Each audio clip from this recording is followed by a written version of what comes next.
Jira versus Trello. Which one is actually better? Can't decide between Jira and Trello. Both are owned by Atlassian, but they are made for different teams. Let's break it down fast.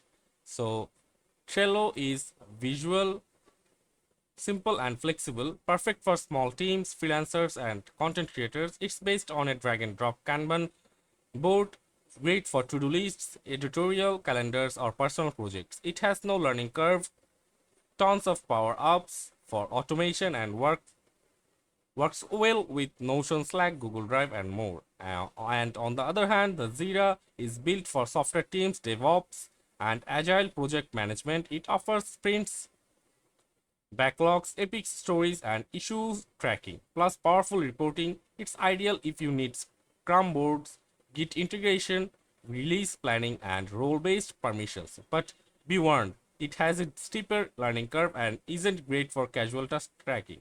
So, for the comparison on UI feature, Trello is visual and drag and drop, and on the other hand, Jira is more technical. And the best for Trello is simple tasks and team, and Jira is for dev teams, agile flows, and moderate to high is the learning curve of Jira, and a very low learning curve for Trello.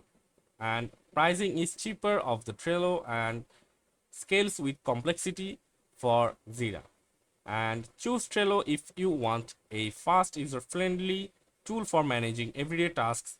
Go with Jira if you are a developer or project manager running complex agile software teams. So both are great, but for different people. Pick the one that matches your project style. So that's it for this video. See you on the next one.